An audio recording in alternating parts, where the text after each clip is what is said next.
Royal Rumble week is here, and the Go Home Monday Night Raw is in the books, and we are here to talk about that as well as predict this Saturday's Royal Rumble that comes to us live from Riyadh, Saudi Arabia.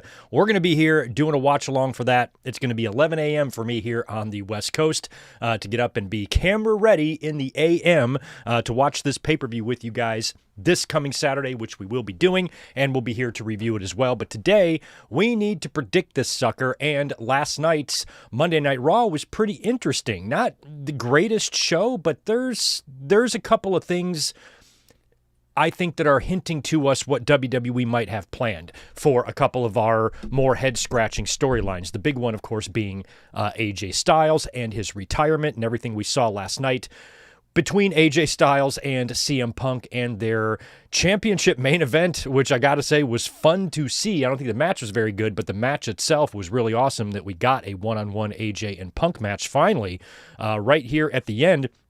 And the promo that set it up, you know, if you read between the lines in what AJ was saying, it really does sound like this coming Saturday is it. And as we talked about all weekend long on the podcast, I had a really hard time wrapping my head around AJ Styles actually wrapping up his career in Saudi Arabia. But now we may be getting some hints that his career is not going to be over. What AJ Styles might be doing is having a nice little 10-year Royal Rumble to Royal Rumble bookend of a WWE career. Come in 2016, leave in 2026, and then spend the rest of the year having a true retirement tour, maybe hitting up some of these other locker rooms that he was talking about in his promo last night. So we're going to talk about what may be in store for AJ Styles this Sunday, as they do seem to be on the fast track to his retirement, considering they squoze in a Nakamura match on Saturday night's main event and then did a title match last night against CM Punk. Eyebrow raising, that's for sure. So we're going to kind of recap what we saw on Monday Night Raw last night, go through most of the show because there were some things that happened, including the stuff with the Vision and Adam Pearce. We have a Rey Mysterio injury, which is a little bit scary, and a couple of other things to mention on Monday Night Raw last night. And then we will stick around and predict all four, count them, four, just like last year, 4 matches for the Royal Rumble. That's all we have, unless they throw an extra one on last minute on Friday, but I don't think they're going to. I think the 4 matches we have is it. So we'll stick around and we will predict that later on. Like I said, we will be here this coming Saturday. I don't have a thumbnail ready to throw up on the screen for you, but the link is up on my channel for this coming Saturday. We will be here watching the Royal Rumble together, and it should be a hoot. Saturday morning / early afternoon PLE. Weird stuff going on. Strange things are afoot on the Good Mike Work Commentaries YouTube channel. But it should be a fun week. Royal Rumble, this has been one of the weirdest, weakest, and lamest builds they've ever had for a Royal Rumble. But I'm still hoping the pay-per-view itself delivers. And then, of course, you know, we're right on the road to WrestleMania, and this usually is the hottest time of the year.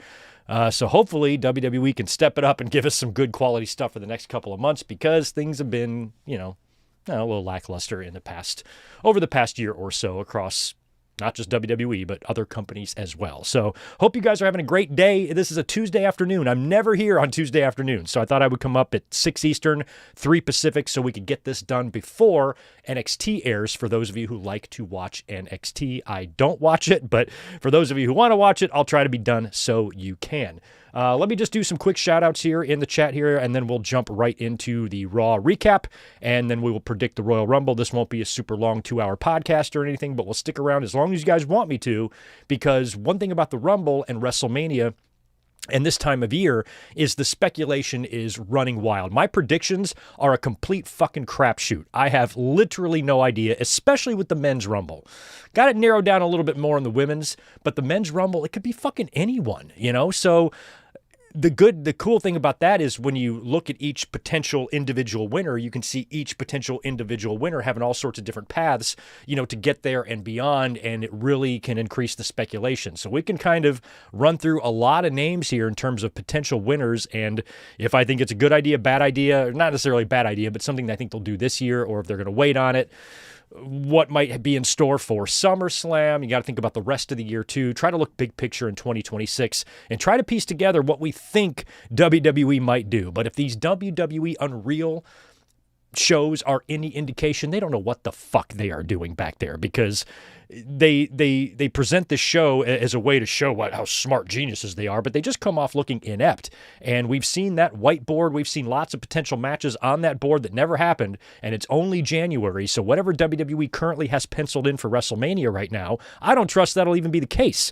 So it's not like you can predict or know what they're going to do, because I don't even think they truly know what they're going to do yet. They're probably piecing it together, but for the most part, I still don't think Triple H and that band of rejects back there has any fucking clue what they plan to do at Royal Rumble yet, much less WrestleMania, even though they try to claim they've got all their plans written down in late fall and by Halloween and Thanksgiving. No, you don't. You don't know what the hell you're doing, and so it's just hard to predict this stuff, but we're going to do our best, and I think talking about the men's match really opens up a lot of possibilities for winners. But the person that I have picked might not be the favorite of everyone else, but we'll talk about it. But we're going to talk about Raw first in just a second. Let me just do a quick hello to whatever kind of audience we're going to have here today. Like I said, I'm never up here on Tuesdays, so my feelings won't be hurt if we have a light audience. You guys have all week to watch my Raw review and check out these predictions. So if you're checking this out on demand later on this week, welcome. Thanks for your time.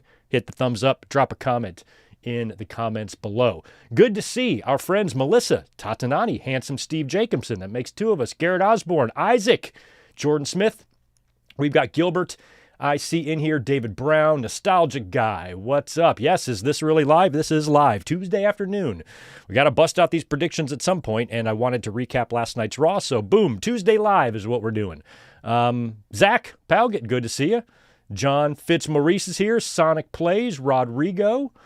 Lost my spot. Let me just refresh. Those of you who are showing up here, chiming in, thank you. What's up? I'll get back to the chat later on to see what you guys are talking about. But like I said, we're going to be recapping Raw real quick here, and then we are going to jump into the Royal Rumble predictions. In terms of last night's Monday Night Raw, you know what? Shit. Where was Raw last night? Where was Raw? It wasn't in Montreal. Where the hell was Raw? They were back here, right? I'm so upset that I didn't write down where Raw was. I'm going to wait for you guys to tell me in the chat. I watched the show, but I did not retain where they said they were. I don't remember. So anyway, Raw last night, wherever they were, was not a great show, but kind of an interesting one.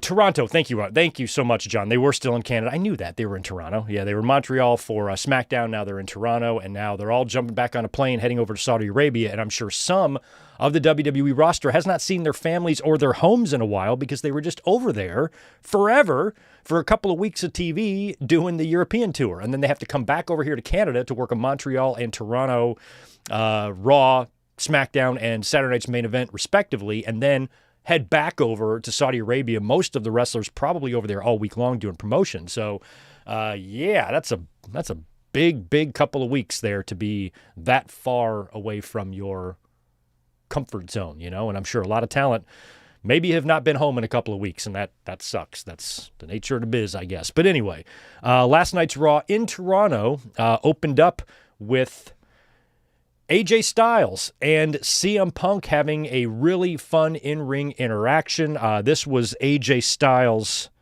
Who opened up the show? Was it AJ opening and then Punk interrupted, right? So AJ is basically talking about his career, putting his career on the line against Gunther, and he referenced that a lot of, because we saw this on SmackDown as well, and Saturday Night's Main Event, maybe it was, maybe both, where people were approaching AJ, questioning his decision. Do you really want to do this? You wanted to have a 2026 retirement run, and now you're putting it on the line right here in the first month against a guy that's already retired, a couple of legends like Goldberg and John Cena. How are you going to live with yourself when this guy beats you?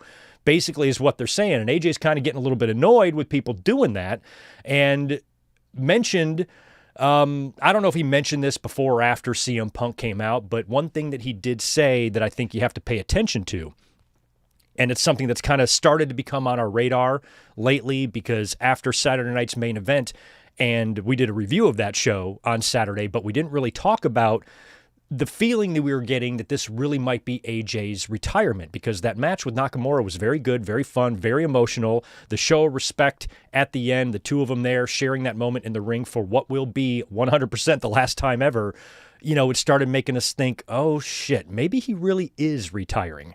And then he comes out on Raw and he's cutting his promo and he's interrupted by CM Punk, which we would see, and they would set up the main event on Raw. And I'm like, oh my God, it's like they're trying to squeeze in any match they can right here at the end for AJ Styles, because maybe the Rumble is it. And we talked about on Saturday and on the podcast on not only Saturday afternoon, but the Saturday Night's Main Event review Saturday night. We talked about on both of those streams that, AJ ending his career in Saudi Arabia would just feel weird. It would just not, there's something about it that's not feeling right. And so AJ here in his promo, he mentions that, number one, there are a lot of other wrestlers in locker rooms all around the world that he would love an opportunity to see and wrestle one more time. He also mentioned about him ending his WWE career. So maybe this retirement is WWE only. So, of course, CM Punk comes out and he goes, hey, I've known you for 25 years. We've been enemies in the past, but we have a mutual respect now. And it's because of that respect that I want to be honest with you. And, basically says that he doesn't think that retirement is a good idea either. So after the two of them share some words, basically, they agree to face each other in the main event. And AJ says, hey, me and you, man, in the main event. And if I beat you, that makes me the number one contender for that title. And CM Punk's like, fuck that. If me and you are wrestling in the main event, it's going to be for this championship. So boom, there you go. We have a World Heavyweight Championship match set for the main event of Raw, CM Punk defending against AJ Styles. And I don't know why I had assumed, or I had already thought, that these two guys had been in the ring together since Punk came back. I thought they had a one-on-one match. I don't think they have. They had like a tag or something. But I guess they hadn't had a one-on-one match. I don't know why I thought they did. I've Mandela affected myself to believe that these two guys wrestled on a PLE earlier this year or something. But they didn't. So, like, holy shit, first time ever, Punk and AJ, that's cute. That's a really big deal, really cool match, but one that makes you wonder, why would they squeeze this match in? Why would they have two big AJ matches like that in a matter of 72 hours against Nakamura and CM Punk if he wasn't going to be retiring this Saturday from WWE? Because otherwise he would have plenty of time to have these matches if they want to have him, have his run into 2026. Now, another thing to remember is that we have heard, I think AJ himself said that his contract is up in 2026, early 2026, before WrestleMania.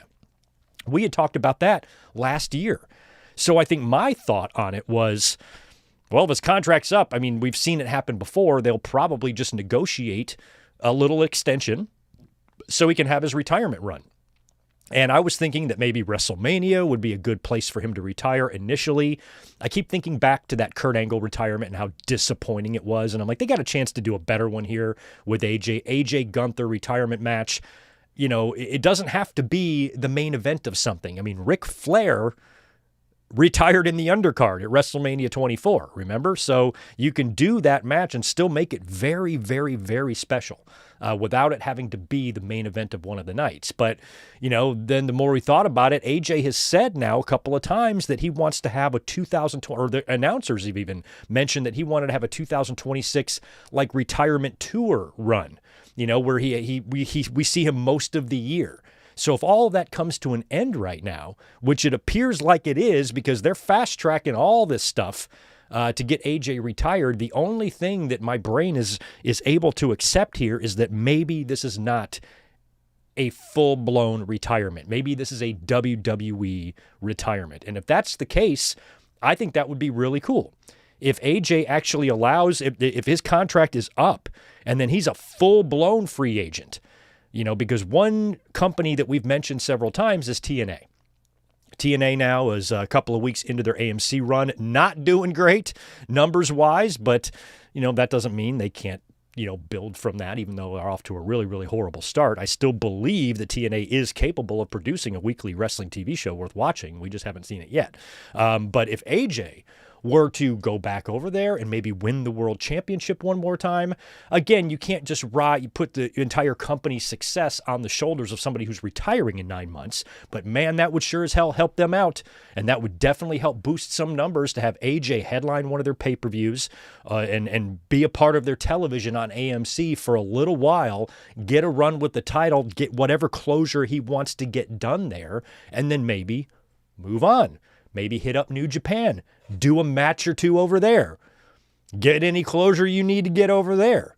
And then maybe, just maybe, I can't imagine WWE being okay with this, but maybe some concessions are made for stars of this caliber, legends of this caliber. Maybe he does want to go to AEW, man. He might want to. Just go to AEW real quick, man. Just go in there, have a great match with somebody, or have a match with somebody we haven't seen him have a match with in a while, or get AJ and Kenny in there. I don't know what the fuck you do. But you put AJ in AEW for a quick little spell, assuming you can get all of this done within 2026.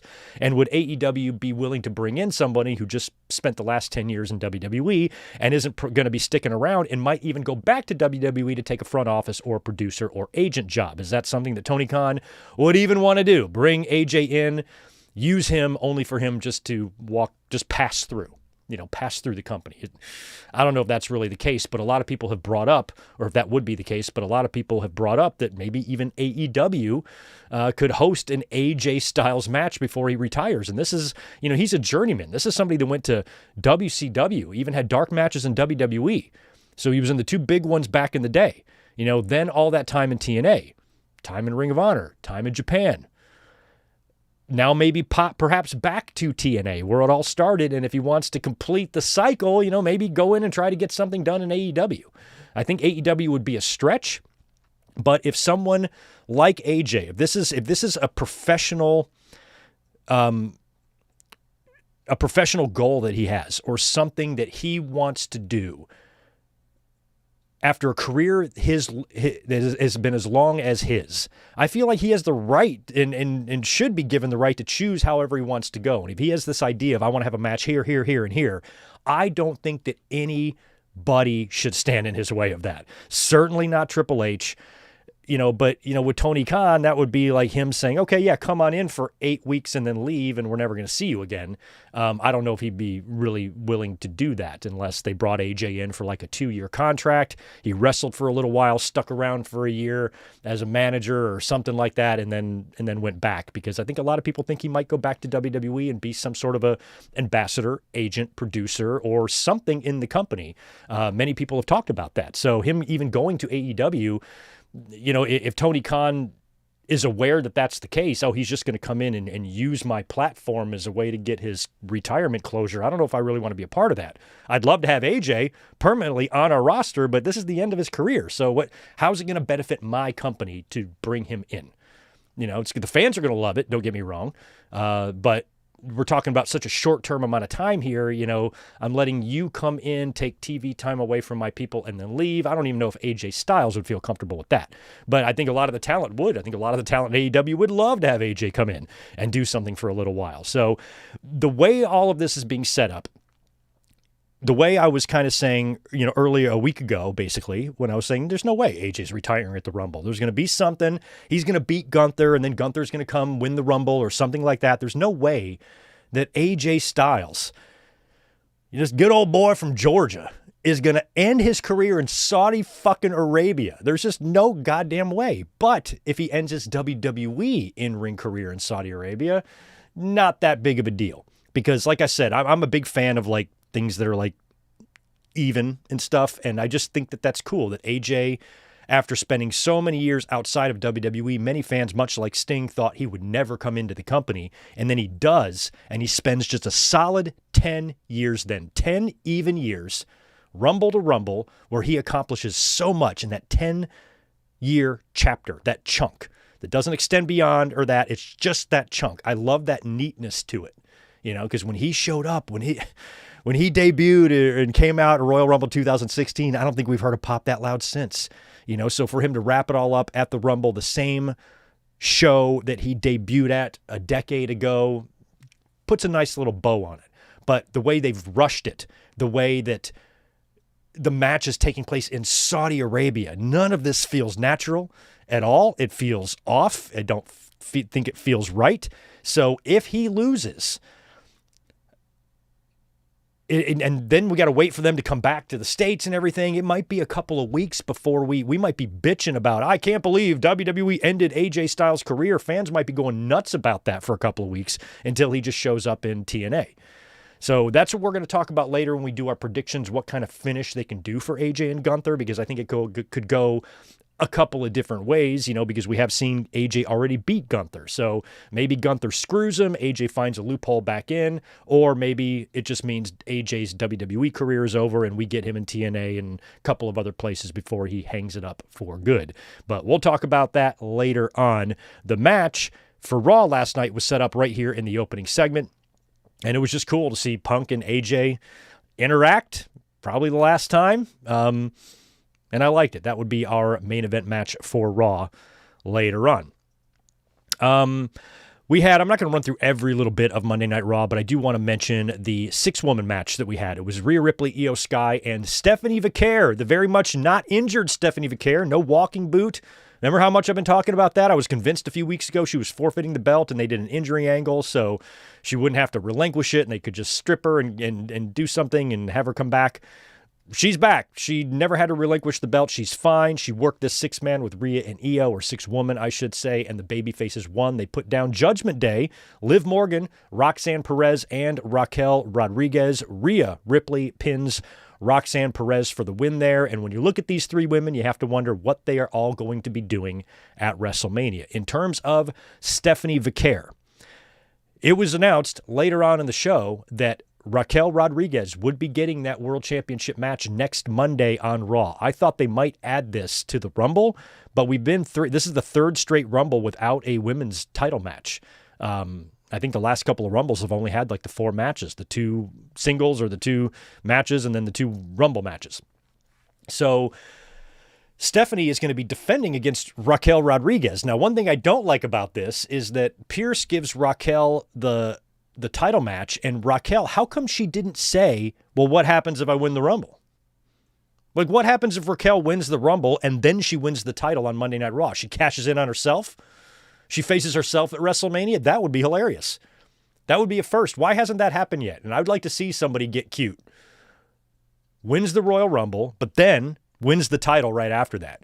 And then goes on Raw to announce that at WrestleMania, I am challenging myself. Like, I'm serious. I'm serious. Unless somebody takes this title off of me, you're going to see me in the ring wrestling myself. I'm going to do it. And then the race is on to see somebody be able to take the belt off of him or her before WrestleMania, and then they can still cash in the Rumble victory on the person who beat him. I don't know. It might be something fun. So booking that match for next week, I think, kind of gives away that Raquel will not be winning the Royal Rumble, but I didn't really expect her to win the Royal Rumble anyway. But I think she's going to dominate. I think she'll dominate. I think Lash Legend will dominate a little bit, but neither one will win. So Raquel is going to face Stephanie next week for the championship. I think there's a really good chance that Raquel beats her.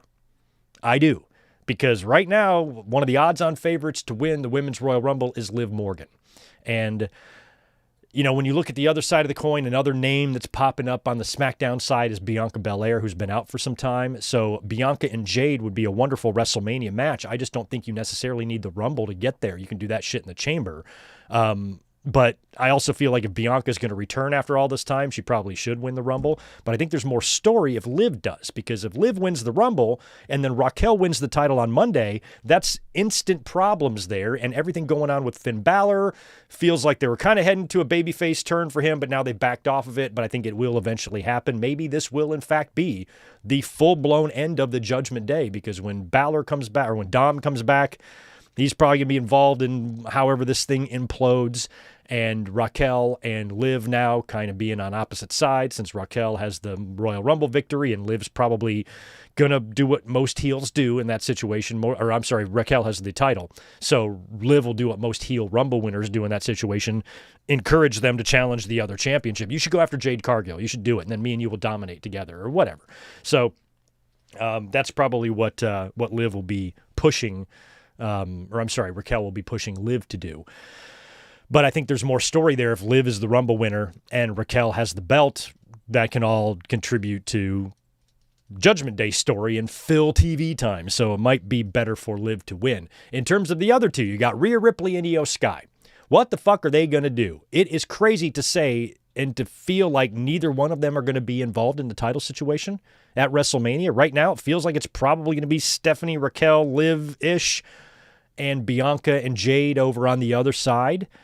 So what does Rhea Ripley and Io Sky do? The only thing I can think of is they're going to wrestle each other. We're going to finally have Rhea Ripley get this victory over Io Sky. Right now, they are so much in love with each other. They are just BFFs for life, BFFFFs. They really are, and it's almost Mega Powers-like, where you can sniff out something's going to wind up happening between the two of them. And I don't know if Rhea Ripley is going to eventually turn or turn heel, or how this is going to go down. And Ripley and Stephanie in the ring together is another match that I would love to see at WrestleMania some point in the future, or in a title program. So at this point, maybe Ripley and Io Sky just face each other one-on-one. Or maybe they both do double duty. Maybe they defend the titles on night one and face each other on night two, or something like that. But at this point, if neither one of them are going to be involved in a title match, then I feel like they've just got to wrestle each other, and maybe they do that as tag team champions. But we've already seen the babyface match of respect between these two. We've seen it a couple times, haven't we?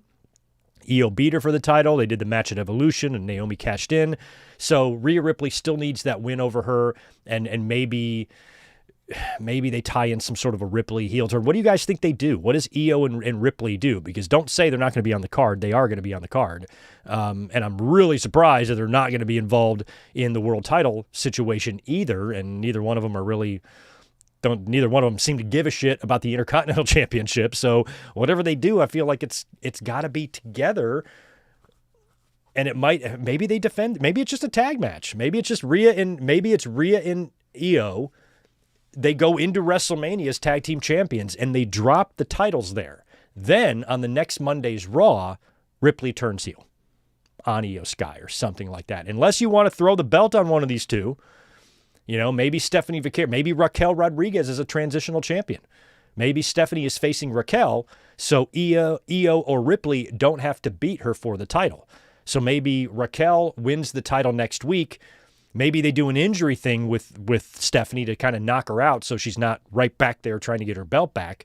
And then you do a match between Rhea Ripley and Raquel, or Io Sky and Raquel. Maybe Io and Raquel would be better. And you have Io Sky win the title. And then maybe Ripley wins the Rumble, or maybe Ripley wins the Chamber. And because I don't think she's winning the Rumble, but maybe after Io Sky wins the title, Ripley wins the Chamber, and then that match is on, and then she finally beats her on, I don't know, something like that. But I don't think it necessarily needs to be for the title. I would like to see a regular one-on-one women's match that doesn't involve a championship. I have no problem with that at all. So maybe they just do it, or like I said, maybe they defend the titles and drop them and wind up doing a heel turn with Ripley on Raw, because one person you cannot turn heel is Io Sky. You just cannot turn her heel. Ripley's already badass looking. It'd be a very easy transition for her to be a heel. All Rhea Ripley has to do is stop singing her fucking theme song when she comes down to the ring. That drives me crazy. Every time, and she's doing all that shit. Just stop it. Stop it. I'm sure that 12-year-old girls love it and are mimicking her entrance in their living rooms right now. It drives me crazy. And I love Rhea Ripley. I love her. She's one of my favorites in the whole business. I think she's an excellent wrestler, got an excellent look to her. She's one of the best in the game. But that singing your song shit when you're making your entrance, stop. You're going to give me a brainerism. I cannot handle it. Stop that. But as long as she stops doing that, I think Ripley would make an excellent heel. Be easy transition for her. But again, WWE might not really want to do that with her right now. Continue her on the babyface run for a little while before they revert her back to a heel. I don't know. But I'm curious, Ripley and Io Sky's spot on Mania, because I feel like it's got to be a title defense at this point. They're not going to drop the titles before then, unless they drop the titles before Mania, and that's what sets up the one-on-one match. So something like that. One of them scenarios, I think, is what we're going to see. with all those women. And we will see if Stephanie does, in fact, cough up the title to Raquel Rodriguez next week on Raw. So they also had the big Vision promo, right? So this was supposed to be Adam Pearce. He requested last week to meet Braun Breaker in the ring. Braun Breaker, of course, is suspended because of what he did a couple of weeks back. But as Paul Heyman has been pointing out, Adam Pearce may have been overstepping his boundaries a little bit too, because he put his hands on multiple members of the Vision, including Braun Breaker. The night that Breaker assaulted Pearce and threw him into the corner, it was Pearce who put his hands on Breaker first. We've also been referencing this phone call that Adam Pearce has gotten, and Paul Heyman knows about it, and he got some sort of a phone call that they implied was kind of forcing his hand here to do what he had to do in this segment. So Pearce comes out, all of the Vision is there. Pearce apologizes for putting his hands on members of the Vision, and he immediately reinstates Braun Breaker, as well as putting all of the members of the Vision in the Royal Rumble. He said, you're all in. So I thought for sure he was going to make Breaker come in at number 1, or make Breaker and Reed start, or some sort of like punishment, but that wasn't the case. He just reinstated Breaker, and then allowed all the members of the Vision into the Royal Rumble. And then later on backstage, there's a segment where the Vision's back there, and Logan Paul basically suggests that the Vision's strategy in the Rumble should be to ensure that Braun Breaker is the winner. And they all agree to that strategy. So I think those guys and, the Pentas and, probably not the Rays now, but all of them are probably going to maybe can factor into all the Vision guys being thrown out. I don't know. But that phone call that Adam Pearce got, they're going in that direction, which means they're going to follow through with that, which means we should find out who was on the other end of that phone. But the only people that would make any sense, well, the only one that would make any sense really would be The Rock, right? They're not going to bring Nick Khan in as a character, are they? Who would it be on the other end of the phone? I mean, unless it was Nick Khan and that they just mention his name, they name drop him, and we find out that it was Nick Khan who called and made Adam Pearce do what he did. But there's no fun in that. What's the point of even bringing that in to the storyline? It would only make sense if it was like The Rock. But why would The Rock be involved in any of this shit with the Vision? I mean, the only thing I can think of is because Paul Heyman is there, and Paul Heyman was part of the Bloodline, and Rock was part of the Bloodline for a short time there, so they've got some history. So maybe it's The Rock pulling the strings. Maybe Heyman is hitting up The Rock and be like, hey, did you see what the general manager did? Come on, board member, pull some strings here. So I feel like it's got to be The Rock, but I don't want The Rock back right now.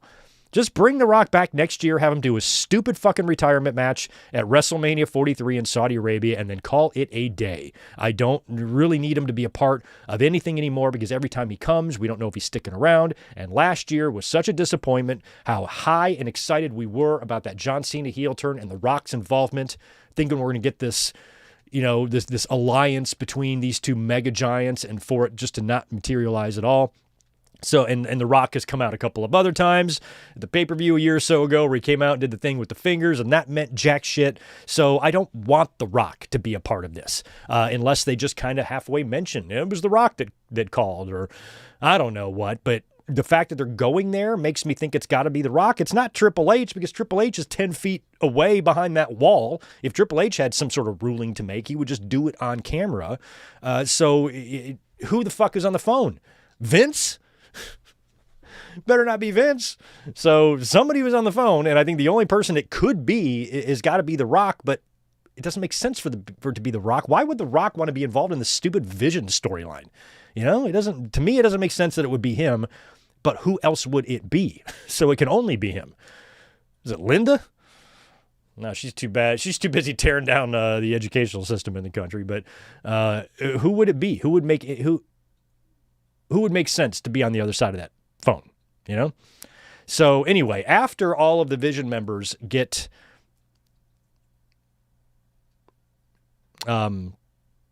spots in the Royal Rumble, we get a one-on-one match between Austin Theory and Rey Mysterio.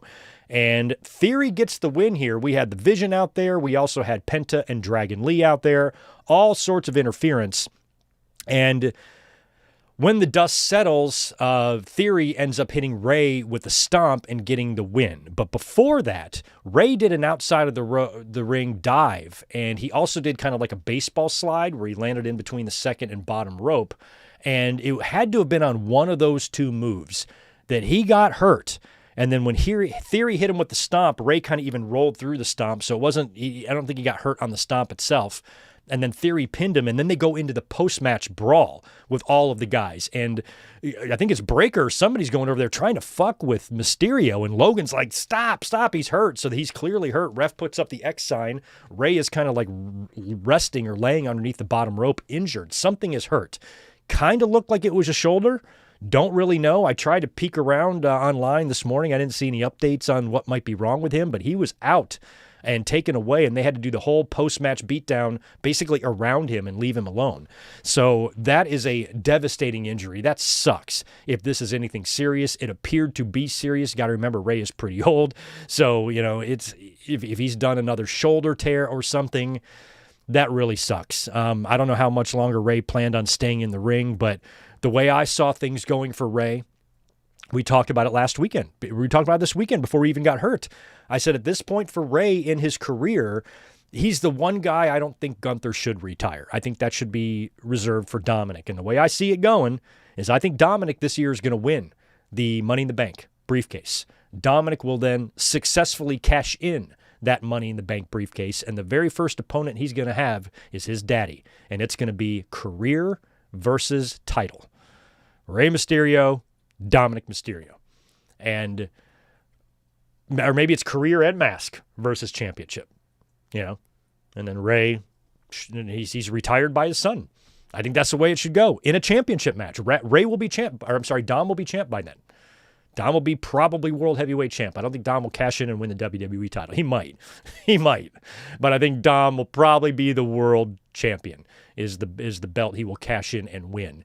And then having a retirement career versus championship match, Ray and Dom, at some point down the road near the end of this year or early next year is kind of the way I saw that going. So I hope everything is okay with Ray. I hope he's able to recover. Hopefully he doesn't need surgery. He won't be out for a buttload of time.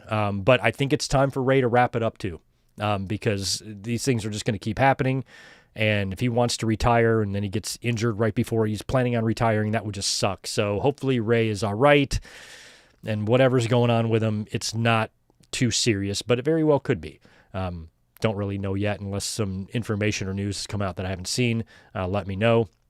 But hopefully everything will be okay with Rey Mysterio in the future so he can wrap up his career in a nice way as well. Michael Cole had a sit-down interview with Gunther where he's going to be talking about his match with AJ Styles. He basically just talked shit during this, mentions that he's tired of all these legends trying to hang around too long and chase these moments, and that's why he retired Goldberg. That's why he retired John Cena, and that's why I think he's going to be successful in retiring AJ Styles. It just feels wrong that it's going to end there, but now that we're starting to get some hints that it's probably just going to be his WWE career that's over, that maybe makes it okay, a little bit more okay. Especially if we get to see him come back and work in TNA and actually win their championship there. When he was at the pay-per-view, or when he was on the debut AMC show, right? He was there when Kaz was champion. He was looking at the title, so they teased that. So I feel like that's really likely, which is making all of this a little bit easier to swallow, at least hopefully. And like I said, we won't know. Like if Gunther beats AJ, we're going to have to sit there and think that his career is over for a while, but it really might not be. So I think we just need to chill before we start freaking out and wait to see if he actually does wind up turning up in TNA.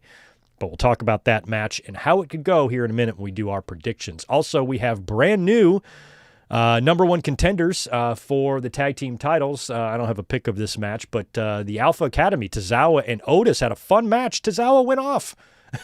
Sometimes you forget that Tozawa not only is even in WWE, but he's really good. And they won. They defeated New Day, Los Americanos, and the Creed brothers to become number one contenders. One thing I did notice is that still no Jimmy Uso on the show. So he was absent for the European tour. Now they're in Canada. He's absent from that. What I'm actually hoping is that because of his legal troubles, he can't travel out of the country. I'm hoping it's something like that. And whatever's going on with him, it's nothing to do with Naomi. He has a pregnant wife at home, and we're all very nervous about that. So whatever's going on with Jimmy, we've heard it's a family situation. So hopefully it has nothing to do with Naomi and something else, or whatever's going on with Jimmy, wishing him and his family well. Jay is on the show, so it's family. You would think it's Jay's family as well, unless it's Jimmy's immediate family. So really sending good, positive vibes out to Jimmy Uso and whatever is going on there, because unless he was hiding on the show last night, I didn't see him. I was in and out of the room, basically eyeballing Raw last night. Probably watched 73.2% of precisely of Monday Night Raw last night. So I don't know, when I was in and out, I only saw Jay there watching the number one contenders match, unless Jimmy was sitting on a floor or something. I didn't see him. Didn't appear to be there. Really hope everything is okay with Jimmy Uso. We got our explanation. Of course, last week we had the Intercontinental Championship match between Maxine and Becky Lynch. Natalya was at ringside, and she screwed Maxine out of the championship. Now we've finally moved on from Becky and Maxine. Maxine's no longer the Intercontinental Champion. Becky Lynch is once again, and Natty was the reason that this happened. She put Lynch's foot on the ropes while Maxine was standing there in shock. Becky was able to recover, hit her with the manhandle slam, and win the title. And now we had a feeling that we were going to see this more badass version of Natalya, who we've been seeing on the Independents, this low-key legend gimmick that she's doing. She's kind of in a singlet there, got her hair pulled back, kind of like a Paige Van Zandt thing or something. Looks a lot like her. And she's been getting over. She's been doing tremendous. And we've been, over the past few months, last year especially, we were wondering if this gimmick is going to find its way into WWE television. We had a feeling it would, and now it's here. So she basically explained why she attacked Maxine. She said that Maxine failed her and that Maxine is just like the rest of them. And now we're going to get this low-key legend Natty character. And I really hope that she can win the Intercontinental Championship. Whatever's going on with Becky Lynch and AJ Lee, whenever that situation is over, probably after WrestleMania, I would love to see Natalya win the Intercontinental title. She should have been the first one to hold it, not the fifth, but I'll settle for her just having a run. But she's going to be working with Maxine here at first, obviously, and having that whole feud and program. She posted a pic. I got a follow from Natty like 6 months ago. She's great. She posted a pic on her social media, on probably on everything, but I saw it on Twitter, of her standing over the grave of Natalya, peeing on it, standing up. I have a couple of questions. What is she holding? I'm not sure if our girl Natty thought this AI pic through or not, but she's standing up, taking a leak on her own grave, which makes me, I just have a couple of questions, that's all. Yeah, two. I have two questions. But yeah, so Loki Legend is now going to be on Raw. I don't know when we're going to see her in the ring for the first time. Obviously, she'll be at the Rumble. I'm sure her and her and Maxine will mix it up there a little bit, and then we'll get some matches or whatnot. They might even both be in the chamber. No idea what's going on there, but Natalya and Maxine, I cannot see this thing building to a WrestleMania match. They're not going to do Maxine and Natty at WrestleMania. So this feud's going to have to happen in between now and WrestleMania, which makes me wonder if Natty or Maxine will even have a spot on WrestleMania. And if they do, where it's going to be. We cut backstage. Finn Balor approaches his opponent from last week, CM Punk. They had that great match in Belfast, and Balor fell short. And Balor, he wants kind of like another shot at the title, and Punk basically tells him, look, like, you're never going to find success hanging around the Judgment Day and pieces of garbage like Dominic, and is really encouraging him to get away from them because they're not doing anything except holding him down. And if he does want another shot at the title, then, hey, all you got to do is win the Rumble, and I'll see you at WrestleMania. Good luck, pal, and sends him on his way. So later on, Balor goes to Pierce, and this is so stupid. Balor goes to Pierce and says that, where am I at here? Just want to get Punk and Balor in here. So Balor goes to talk to Pierce, and he wants to get in the Rumble. And this is just so insane. And Pierce is like, sorry, Finn, the Rumble is full. The Rumble's full? How the fuck? When have you ever said that?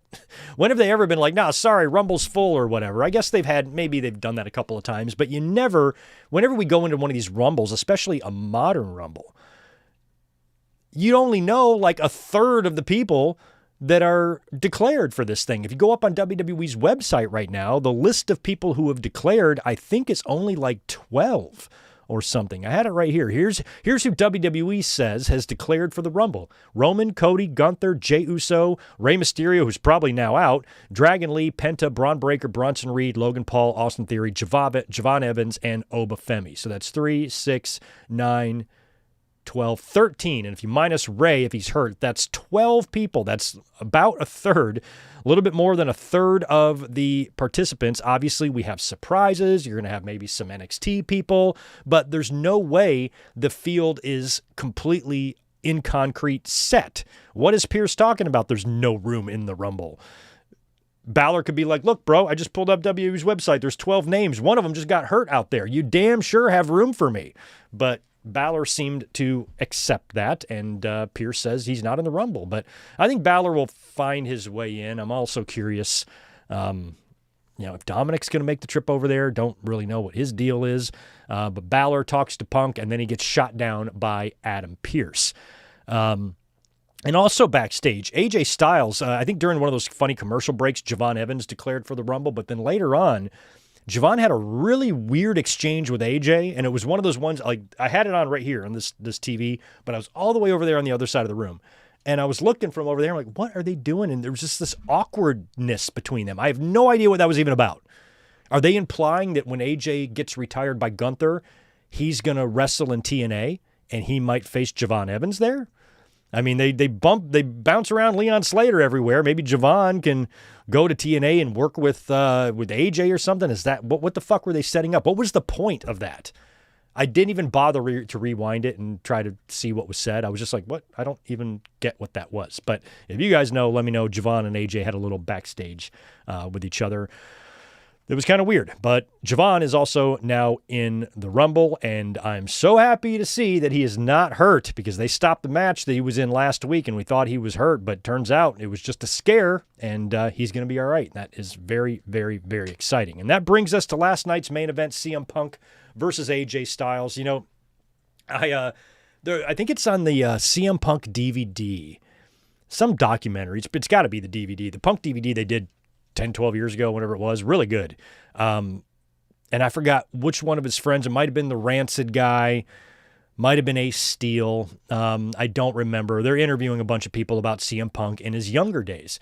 And I remember one person was kind of talking about the lack of athleticism that he has. And there was a phrase that they said lead in his ass. And he goes, when he was young, he's moving around like lead in his ass. That's what this match felt like to me, watching CM Punk. You know, AJ's got 1 year on him. AJ's 48, Punk is 47. So AJ's like 2 months older than me, and Punk is 1 year younger than me. So we're all three of us about the same age here.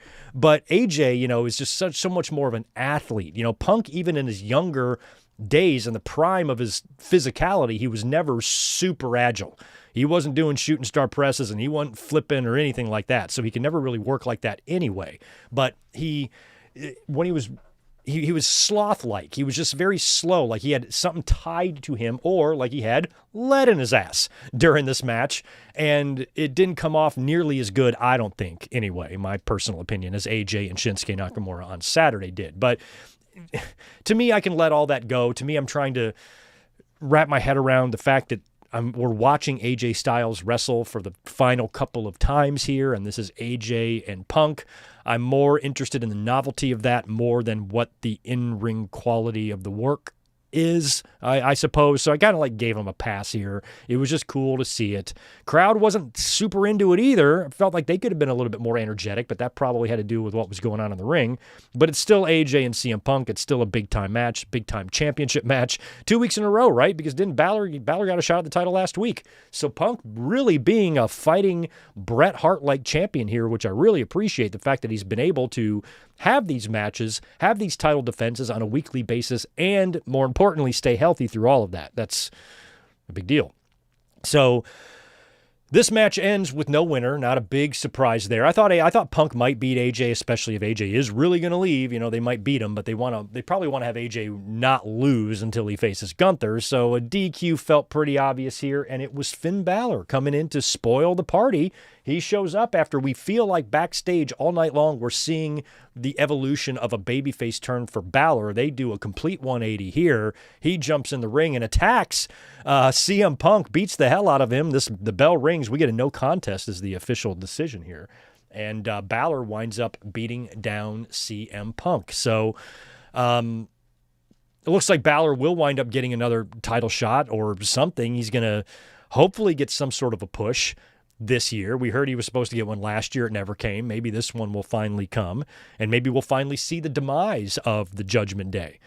Finn Balor and Dominic Mysterio also have a lot of history. Dominic, before he wins Money in the Bank, needs to drop that IC title. Balor maybe takes it from him. Maybe it's Balor taking the title from Dom, kind of like a Brett Davey SummerSlam thing where Davey takes the title from Brett and then he turns right around and wins the world title. So maybe Balor takes the IC from Dom right before Money in the Bank, and then Dom wins Money in the Bank. That's what I would do. So it might be Dom and Balor at WrestleMania. That might be what they do. It might be Dom and Balor at WrestleMania for the title. Balor wins, and then Dom bounces back and wins the briefcase. I would do maybe a program with Balor and Dom. I might have Balor lose to Dom at Mania, but then in order to stretch it out, and then have Dom lose the title after WrestleMania. I don't know. It doesn't fucking matter. But Balor seems like he might be the one to take the IC off Dom at this point. But now that he's attacked CM Punk, something else is going to happen here as well with these guys. I mean, I don't think it would be Balor winning the Chamber and facing Punk. I don't think it would be that. But Balor kind of ruined this match, and at least for right now, he is still a heel. And I guess I don't talk about, or I don't know anything. I'm completely video game illiterate, but I did see all of the commercials yesterday for the Triple H video game. I guess it's still the 2K26 that's already been out. It's just like a special edition of it. Like, is there a bunch of different I do not understand video games and why you need 4 different versions of the same game. I don't get it. But apparently Triple H is on the 2K26 King of Kings bonus set or whatever the fuck it's called for this game. And there was a big commercial that was run with him and Paul Heyman at the WWE headquarters there where he gets himself on the cover. So I really wish they would stop doing that to Triple H. You know how much he hates the spotlight. I think it's rude. It's inconsiderate. Triple H wants to be backstage and not be seen or heard. He doesn't want anybody to know that he's in charge, and he doesn't want to take any credit. So the fact that WWE keeps forcing him to accept all of this spotlight and to take all of this credit and to get all of these moments, I really think that's unfair to Triple H, who's just trying to mind his own business and keep his mouth shut. And here you are smearing him all over TV. Just not fair to him. It's just not fair. Triple H, I feel very bad for you. I'm sorry that the company just keeps forcing you into these situations. It's cruel. It's cruel. Nobody wants that much attention. Nobody wants that much spotlight. Triple H certainly doesn't. So anyway, that's pretty much all we saw on Monday Night Raw last night. So based on that, it's now time to try to predict the Royal Rumble. We still have SmackDown coming up this Saturday, which is also in Saudi Arabia. That'll be airing at super early on in the day. So I don't know if they're going to add anything or if what happens on SmackDown might change how I predict these matches. But let's start predicting the Royal Rumble. All right, we'll shut that one down. We'll get, what am I going to do first here? I guess we're going to do Gunther and AJ. I guess we got to start with that match first, right? Ooh, I don't like that red. I don't like that red on the ticker. Let's see, do I got a green? There's a green. That's better. All right, so yeah, here we go. WWE Royal Rumble 2026 predictions. Like I said, we only have 4 matches announced for this. And that's, I think, how many we had last year as well, right? Just 4. And apparently they've gotten the arena done. Have you guys seen the latest pictures of the Royal Rumble set? This was a completely empty parking lot on January 5th. There was nothing there but dirt. Now there's an entire fucking stadium there with the Royal Rumble set and the screens and the big canopy. And it looks like just a really, really inflated version of what they did at WrestleMania 9. Looks like some big giant bleachers on, I don't know, metal supports or whatever. It doesn't look like there's much of an inside concourse here. I mean, there's got to be, even in Saudi Arabia, they eat snacks, right? So you're going to have a place for concessions and what's the alcohol rules over there? You probably can't even serve any beer. But there's going to have to be things to have in there. And where the hell does everybody take a piss and shit? There's no way they plumbed 100 bathrooms in 20 days or did they? But is it a big, just big array of, porta pot? How does all this shit work? I don't know. So anyway, they erected this entire stadium in 2 weeks and then put the Rumble set there in the next 2 weeks. They basically did it all within 1 month, less than 1 month. They set this whole thing up. It takes people here in America 6 weeks to fill a fucking pothole. And here they are building an entire stadium from scratch in less than 4 weeks. Crazy. But I think it's something that's probably going to come back down. It's not a permanent stadium setup. It's temporary, right? I'm assuming everything we saw there will be deconstructed and probably taken back down or something. I guess, but it looks like the stadium is ready to go for fans that were a little bit concerned that maybe it might not be ready in time. It looks like it is. And in terms of what will be the main event, I have seen a lot of people say that maybe Gunther and AJ would be the main event. I can't see that happening. I can't see that happening because if it was the main event, that means both guys would have to be in the Royal Rumble. And AJ, what if AJ wins the Royal Rumble and then goes into the main event and loses to Gunther? He has to retire, but he's got his WrestleMania title shot. Maybe that's what happens. If they did this in the main event, I would love to see AJ win the Rumble. And then he loses. He loses in the main event to Gunther.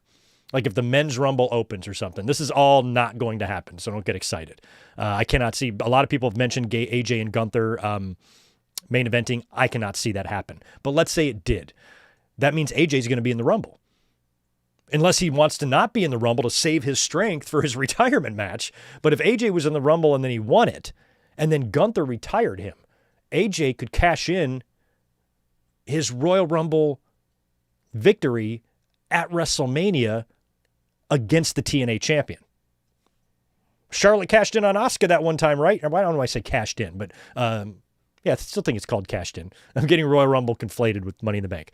But Charlotte used her Rumble victory to challenge for the NXT. Why can't AJ use his to challenge for the TNA title? But the only way that would make any sense is if the men's Rumble somehow came first. Because if Gunther beats AJ, AJ can't be in the Rumble because he's fucking retired. So I don't think it's going to main event. I think it's going to open. No, I don't think that.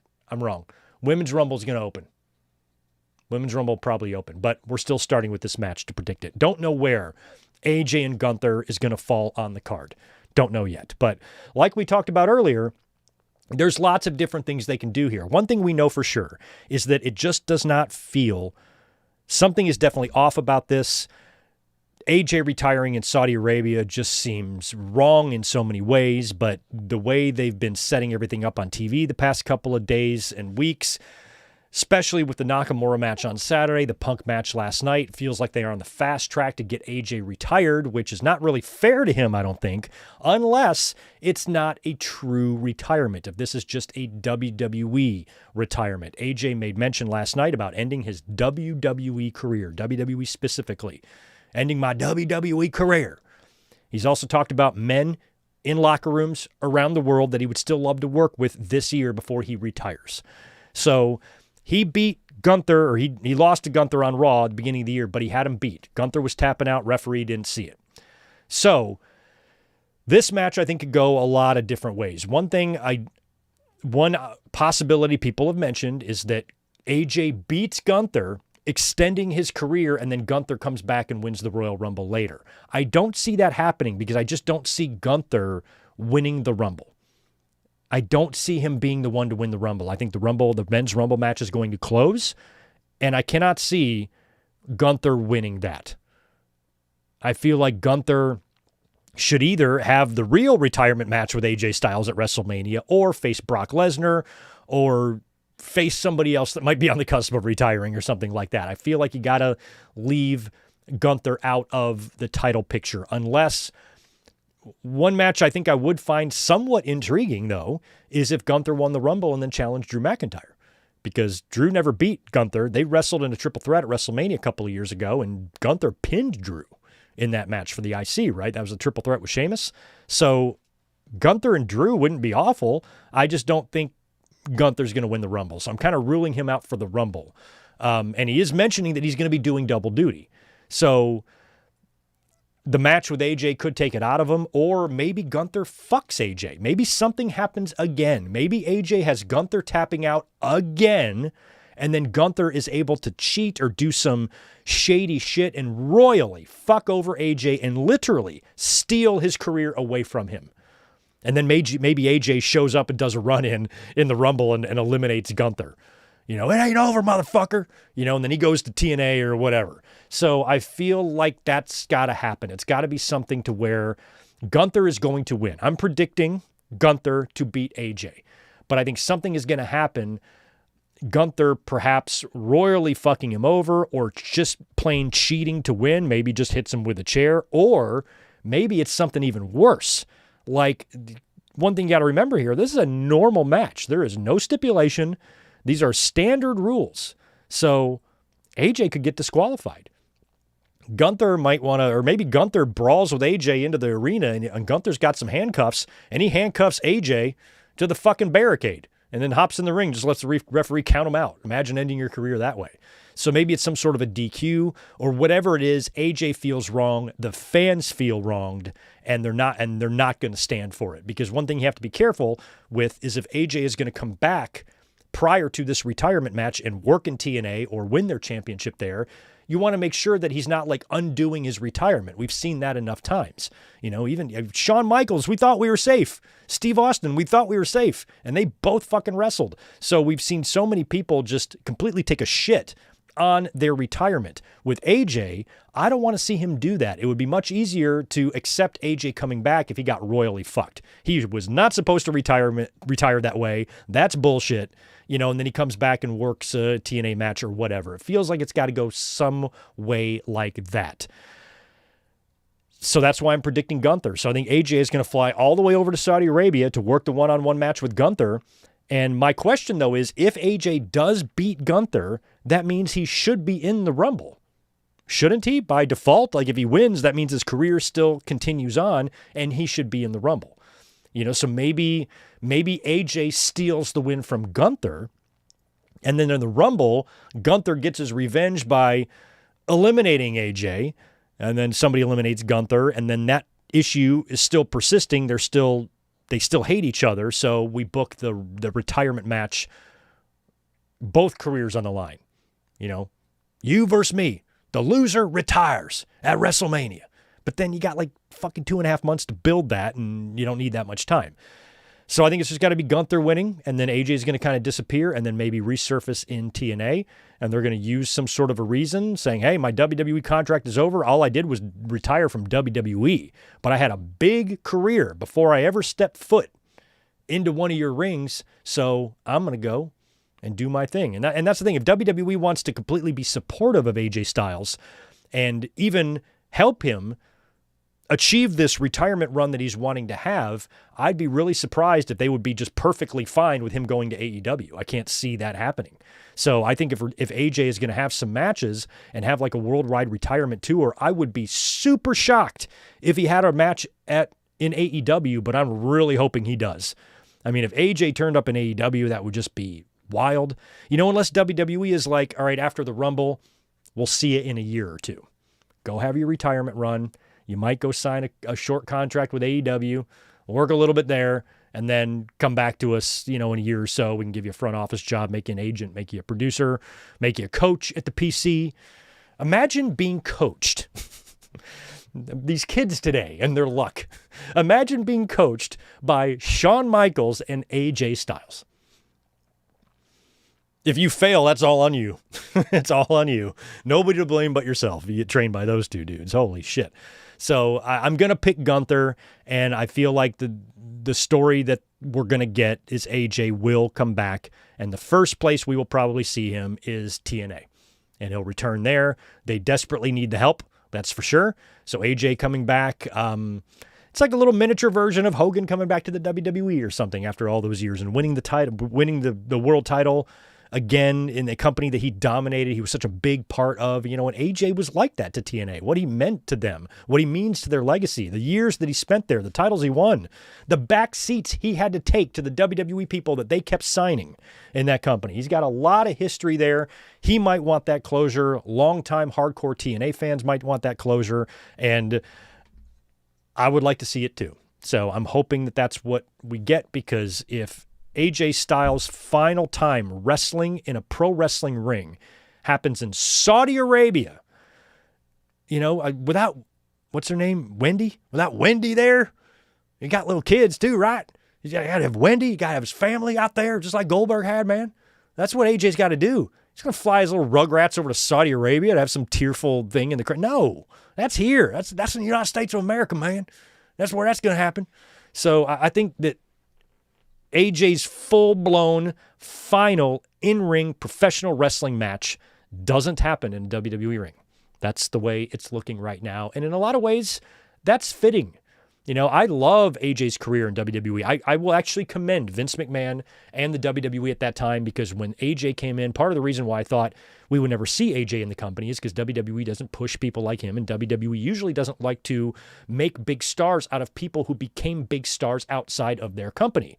And I didn't think Vince McMahon was ever going to appreciate AJ Styles. That motherfucker was champion within 9 months of him being there. And I've been talking about that for 10 years. How that's so unlike WWE to sign a guy like that, who even 10 years ago I thought, the best AJ Styles years were behind him. And I was wrong. AJ had incredible matches in WWE. Won a couple of world titles and won one right out of the gate. And I'm like, wow, for Vince McMahon, of all people, this fucking monster who lives in this WWE bubble and is completely oblivious to everything else that goes on in the pro wrestling world out there, bringing in this guy and then right away trusting him and making him your world champion, I thought was awesome. I just thought was tremendous. So AJ had a great run. As great as his run in WWE was, I think he did more outside the company, and it feels fitting, more fitting for him to retire outside of the WWE, even though he had a great run there. So that's the way I feel like it's looking now. WWE Championship match on the line, or WWE Championship on the line, I should say. Drew McIntyre defending against Sami Zayn. Sami won the big four-way on Saturday night's main event a couple days ago to earn this right. It is in Saudi Arabia. A lot of people would love to see Sami have his moment there. And if WWE, let's say hypothetically, I've talked about this before, if they had decided few weeks back that, hey, we want Sami Zayn to win the championship at the Royal Rumble. Well, he can't beat Cody. We don't want him beating Cody. We need to find a transitional champion. Drew McIntyre is our guy. Hey, Drew, you're going to win the title. Great. But then you're going to drop it to Sami at the Royal Rumble. Fuck. That might happen. We don't know. But Drew might be a transitional champion. I don't think he's going to be. Again, you have to wonder about double duty here too. If this match presumably happens before the men's Royal Rumble and Sami loses, does Sami come back to win the Rumble? A lot of people are pointing to Becky Lynch in 2018. She had a championship match. This is when she was getting over, right? Or no, 2019. Right after she got her nose busted, she missed Survivor Series. Then we go into the Rumble, and she faces Asuka, right? And she loses. But then she comes back and she shows up in the Royal Rumbles. I forgot who got attacked in the aisleway or something, and then she came and replaced her and wound up winning the Rumble. So you do something like that with Sami, that would be amazing. So Sami could lose here and then win the Rumble. Sami could win the title here. But you also have to take into consideration next year. I know it's still a year away, but WrestleMania 43 in 2027 is in Saudi Arabia. Big rumors that The Rock could be involved in his final match there. And if he is, I feel like it's got to be against Roman Reigns. there may not be a title. There could be a title on the line there, but you don't need one. So the championships might be up for grabs next year, at least if you got one of your main players, your Roman Reigns, somebody that's damn near guaranteed to be involved in one of your main events every single year at WrestleMania.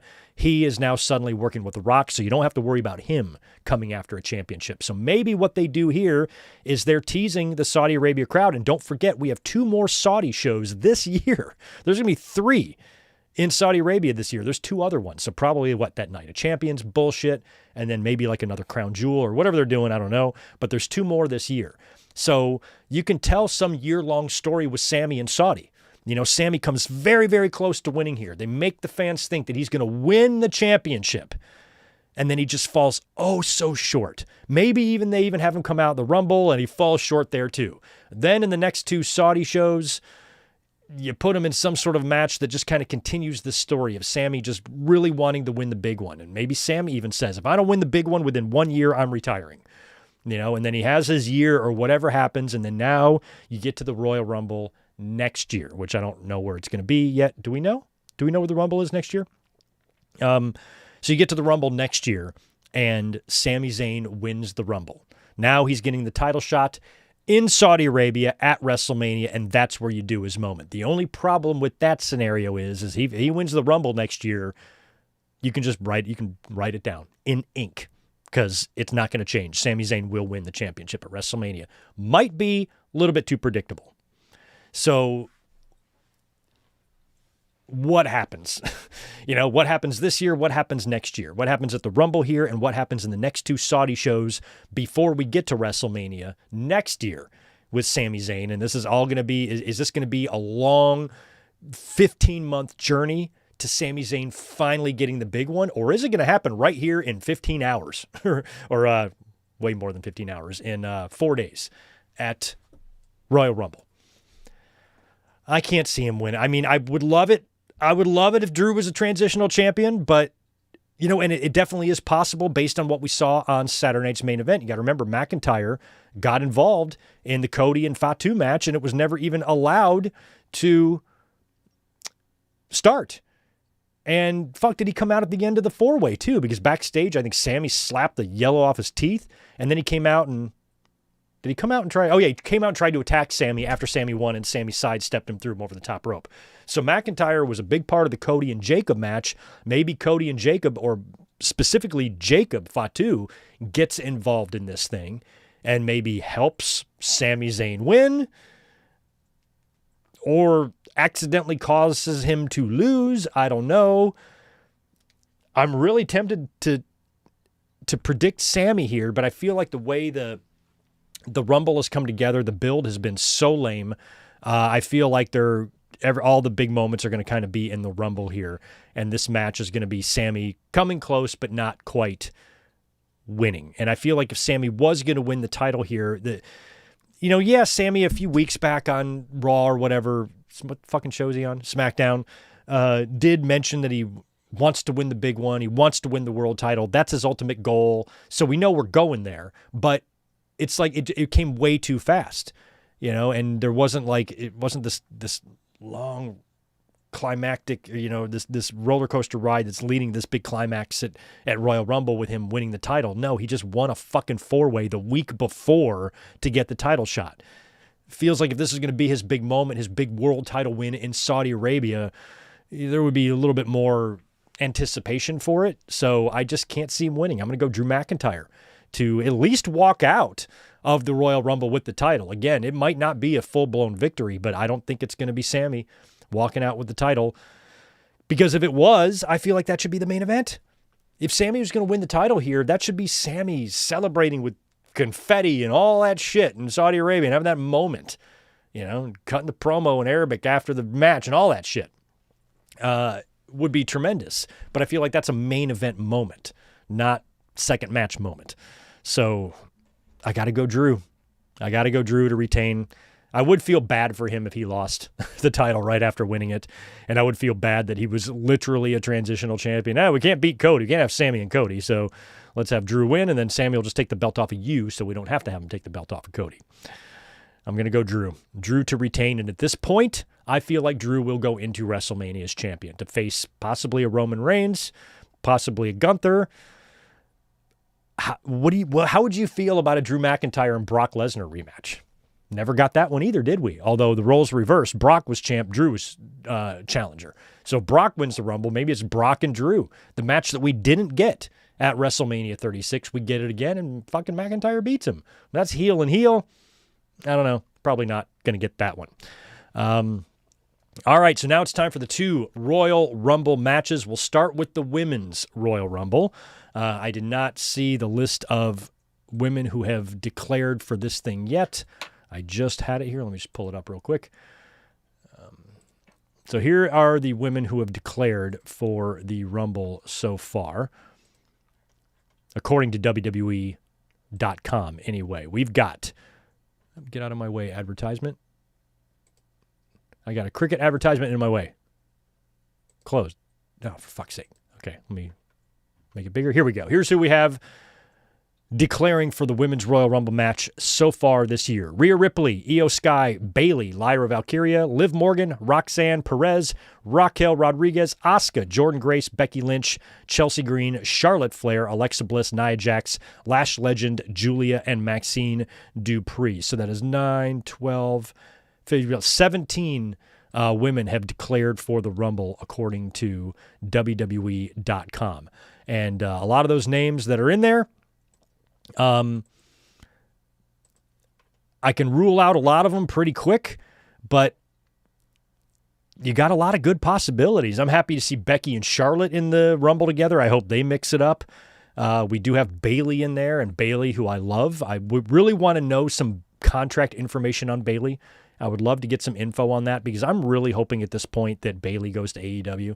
I think she'd have a lot of fun there. Mercedes is there, and she can get Paramore to do her theme, which is something she's wanted for a long time. So I feel like Bayley, unless things get better for her, she had a terrible year. She was all over WWE Unreal Season 2, getting royally fucked out of a WrestleMania spot.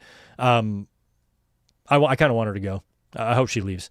But she is in the Rumble, along with Ripley, along with Io. We're going to have some surprises, maybe somebody else from NXT, and maybe some returns. And I think one of the names on everybody's list in terms of a Royal Rumble return for the women is Bianca Belair. As a matter of fact, I think she's favored in a lot of betting sites. Fightful Select did yesterday drop a report on how WWE is planning on handling surprises. And they were basically, I don't have it pulled up in front of me here, but basically they were saying that it looks like it's probably going to be possible to keep people hidden because they've got a charter flight and they're going to be flying people in later and you can figure out ways to keep them hidden. So there might actually be some surprises. Bianca Belair, might not fly in until the end. She's not going to be one of the stars there all week long doing promotion for the event. She's going to come in as a surprise. So any surprises, if we're going to get a Chris Jericho or we're going to get a Bianca Belair or anybody like that, it sounds like WWE feels pretty confident that they can achieve these surprises. So Bianca coming out as a surprise may or may not get leaked. It all depends on if she's healed or not. And my guess is that, if she informed WWE several weeks back or maybe late last year, November or December, saying, hey, I'm ready. Doctors have cleared me. Well, now it's fucking holidays. Let's just wait and bring you back at the Rumble. So I think Bianca Belair returning at the Rumble is a really, really big possibility. If she were to return at the Rumble, though, I kind of feel like she's got to win it, sort of. She wouldn't necessarily have to, but I feel like she should. Bianca's been gone a long time. Coming back and returning in the Rumble only to get thrown over, I wouldn't even bring her back here at all then. I just wait till they got back here in the States for her to win. So I'm not going to predict Bianca Belair because she's not even listed for the event. So to predict Bianca Belair, you got to not only predict her winning the match, you got to predict that she's healthy, and you got to predict that WWE even wants to bring her back here. Because if I'm Triple H and Bianca is not who I have written down to win the Rumble, let's say hypothetically, the writer's room of rejects back there, the writer's room of doom, I should call it, they know who's winning the Rumble and it ain't Bianca, then I'm not putting Bianca in the Rumble. Wait until we get back over here and then have her show up. But if Bianca was in the Rumble and she won it, that would set up one hell of a sexy-ass fucking WrestleMania match between Bianca Belair and Jade Cargill. But Bianca can get that match without winning the Rumble because we still have the Elimination Chamber coming up in Chicago in February, and you can just do it there. So with the Rumble, I feel like there's better story. You know, like with Bianca, if she won the Rumble, then she'd have to do the thing where she has to decide which champion to challenge, and she's going to show up on Raw and get face-to-face with Stephanie Vicaire or Raquel or whoever. Then she's going to show up on SmackDown and do that, and she's going to have her big decision, all that shit, and then she'll ultimately end up choosing Jade Cargill. But I think it would be more fun if my pick won the Royal Rumble, and basically there's two women atop the Royal Rumble speculation right now. There's really only two names that people are realistically talking about to win the Rumble. One is Bianca Belair, and the other is Liv Morgan. And I think if Liv Morgan won the Rumble, that would be much better for story, for Monday Night Raw to fill some of these hours, you know, to have Morgan there as the Rumble winner. And don't forget, we've got a World Championship match this Monday on Raw, or next Monday on Raw, and it's going to be Stephanie Vicaire defending against Raquel. So I feel like Raquel has a really good chance to beat Stephanie Vicaire next week. And that means Raquel is going to be champion and Morgan is going to be your Rumble winner. And that right there is going to create all sorts of story. And you combine that with Roxanne kind of being odd woman out a little bit. We don't even know where the fuck Dom is, probably in AEW defending his AEW championship. As we all know, he's a champion over there. And Finn Balor, of course, is in the middle of whatever he's doing. So it feels like the foundation of which Judgment Day lays upon is super weak right now. So this could all be playing into it, and I think Morgan would be a better Rumble winner for story because Jade and Bianca, you can still do it. With Bianca winning the Rumble or the Chamber, it's the kind of like the same thing, where Liv winning the Rumble, you know, you're going to have all that stuff with Raquel, and then Raquel's going to be probably pushing her, hey, go to SmackDown and challenge Jade Cargill. Don't come after my title. And then something's going to happen, and then Liv's going to say, no, I want your championship. But I'm not even convinced Raquel will be champion next week. It could be somebody else. It could be Rhea Ripley somehow winning the title, and you got Liv and Ripley again. And I don't know. But Morgan winning the championship, you know, if you're going to have a big-time marquee match on the other side with Bianca and Jade, I don't know what match on the Raw side you could do that would be as big as that other than Rhea Ripley and Stephanie Vicaire. Or Ripley and Io, but we've seen that a couple of times. That's a mega money match, but we've seen it. Stephanie Vicaire and Rhea Ripley would be a lot like Bianca Belair and Jade Cargill because they remind us of each other. They're each other's counterparts. You know, Ripley and Stephanie are the badass brunettes kicking ass. You know, Bianca and Jade are the big muscular queens. You know, they're perfect. Those are perfect matches. And the Bianca and Jade match, I think, would be so big, you wouldn't be able to match that on Raw unless you did Rhea Ripley and Stephanie Vicaire, which I think we need to wait a little bit longer since they haven't really done any teasing. I was hoping that Stephanie would be champion and then Ripley would be champion and Stephanie would win the Rumble, setting up Stephanie taking the title from Ripley at WrestleMania. But there's no way we can have that scenario. We could have Stephanie being champion and Ripley winning the Rumble, and then it's Ripley challenging Stephanie. But I'd prefer Stephanie being in the challenger role in that so she can beat Ripley. So I don't feel like that's even a possibility for this year.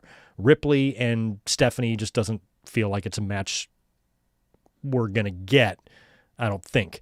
Io and Ripley seems much more likely. So I'm going to predict Liv Morgan to win the Women's Royal Rumble.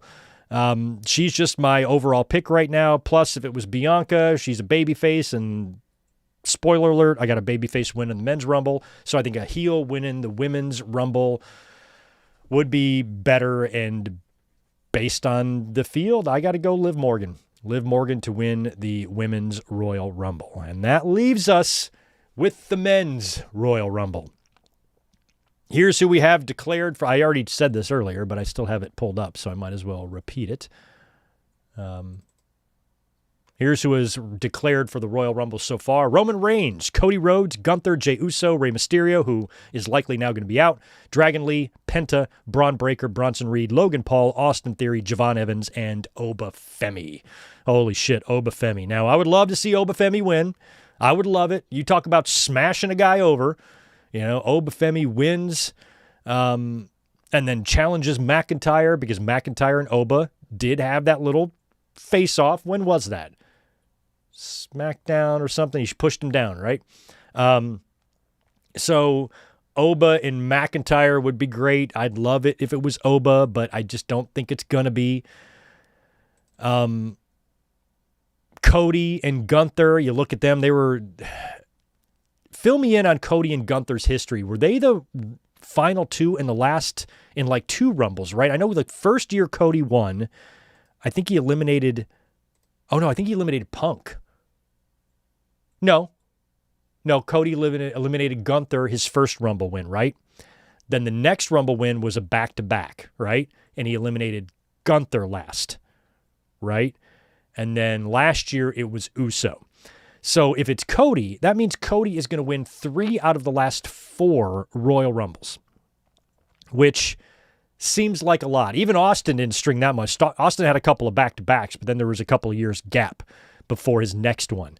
Maybe Triple H wants to, make Cody his modern-day Austin and give one of his people, basically update some records. We want somebody that's currently wrestling to be one of the only guys to do this. It wouldn't be a record-breaking feat, but it would tie Austin's record. So you could have Cody win. Based on how he lost the title to Drew, he's certainly earned another match, and Drew has got that no rematch clause, so maybe the one way to get that rematch forced is to win the Royal Rumble, and we know Cody isn't going to hesitate, to challenge McIntyre, even though I've been saying for months, all last year, I was saying the match that I want this year at WrestleMania is Cody Rhodes versus CM Punk. It's not looking likely at this point, but it's not completely out of the question yet either. Now, Cody's all mixed up with Jacob, Fatu, and McIntyre and all that shit, but if he can figure out whatever he's doing with Jacob, and you have these guys be involved in each other's eliminations, maybe Jacob eliminates Cody, and then Cody is pissed, and him and Jacob have their big match, and then Cody enters the Elimination Chamber. Because by this point, the winner of the Rumble will have already chosen their champion. So let's say the winner of the Rumble wants Drew. Cody is still trying to find a way into WrestleMania. He gets into the Elimination Chamber match and wins it, and now he's challenging CM Punk for the championship. And I've always wanted Cody and Punk at WrestleMania, especially if one of them turns heel on the other. And I think if you set up a situation where Cody is the challenger, he should turn on CM Punk and win the title by turning heel or something. I think that would be wicked fun. So when it comes to all those big names, the Codys and the Gunthers, you have to ask yourself, how are they going to get eliminated? Who's going to be throwing them out? Brock Lesnar is going to be in this thing, even though he's not written down. So you got Roman, Cody, Gunther, Brock, Braun Breaker, all people, and Oba Femi. Those are the standout names there that you're wondering to yourself, okay, if they're not winning, how do they get eliminated? So what I'm hoping, number one, in terms of Brock Lesnar, that whatever he does at WrestleMania is set up here. So you've got Gunther or Oba Femi eliminating Brock, or vice versa, setting up Brock against one of those guys at WrestleMania. That would be my preference there if they were to do something like that. Especially with Brock. Another guy you got to think about is Braun Breaker. Now, Braun Breaker, we've heard, was the whiteboard favorite to win the Royal Rumble, but then he lost his title match to CM Punk. I'm even wondering if he even needs the Vision at this point, if they want to break him away, make him a babyface, because one thing about Braun Breaker is not only is he very good and intimidating in the ring, he's got that Scotty Steiner voice. He does not need a mouthpiece. He does not need Paul Heyman doing his talking for him. That is completely unnecessary for a guy like Braun Breaker. But it's fine for a little while, to use this Vision shit as a stepping stone perhaps. But what they're doing seems unnecessary with Braun Breaker. So maybe he gets eliminated from the Rumble. Maybe it comes at the hands of one of his own people. And then he starts to realize that When I'm on my own, I do fine. When I lose, it's when you motherfuckers are around. And maybe he just decides to break away and go off on his own and he turns on the vision or something like that. I don't know. Roman and Breakker could be involved in each other's Royal Rumble eliminations. I'd like to see Roman Reigns versus Braun Breaker at WrestleMania. And you have to wonder about if Drew McIntyre, who's going to be champ? McIntyre or Sammy? I'm assuming it's Drew. So assuming it's Drew, who would you most like to see McIntyre face at this point for the title? Would it even be a one-on-one match? Are we talking triple threat? Is it going to be Cody and Roman and Drew? Is it going to be Cody, Roman, Drew, and Jacob? Is it going to be Cody, Roman, Drew, and Gunther? Or is there going to be some sort of massive four-way match, for the championship? But let's say they do that. Let's say the WWE title match somehow is Drew versus Cody and Jacob and somebody else, or maybe just a three-way or four-way. If that's the case, then who does CM Punk defend his title against? Another match that's kind of on my radar and ties into the person that I have win in this is CM Punk and Roman Reigns. CM Punk and Roman Reigns would be another match that I would very much like to see at WrestleMania. If it was up to me, it would either be Punk versus Cody or Punk versus Roman Reigns. That's what I would prefer to see at WrestleMania, one of those scenarios. So if it's Punk and Reigns, then, Roman could win the Rumble and then challenge Punk, but why would Roman do that? It's like last year, Jay tried to make it about a story wanting to beat Gunther, but I've been saying up until last year that whoever wins the Rumble is probably going to challenge for the Cody belt or the Drew belt or whoever has it. And so this will have to be the second year in a row of the Rumble winner preferring to challenge for that other title. But what's been going on with Punk and Roman that would make Roman want him over McIntyre? There's been some incidents on TV between the two of them for the last couple of years. They've been on War Games teams together before and whatnot, and you definitely know it's not perfect between them, but there's no super bad blood, between them. And Roman and Punk is definitely a match I can see happening.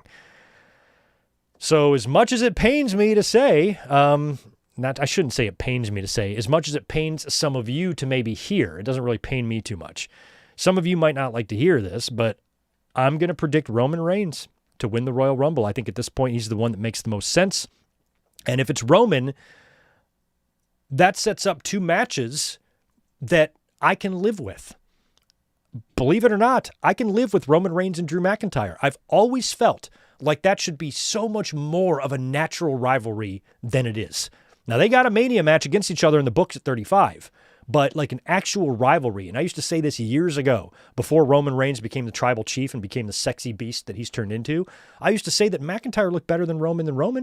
Vince McMahon always loves these men who just look with presence and muscles and size and all this shit. And I just thought McIntyre was better looking overall.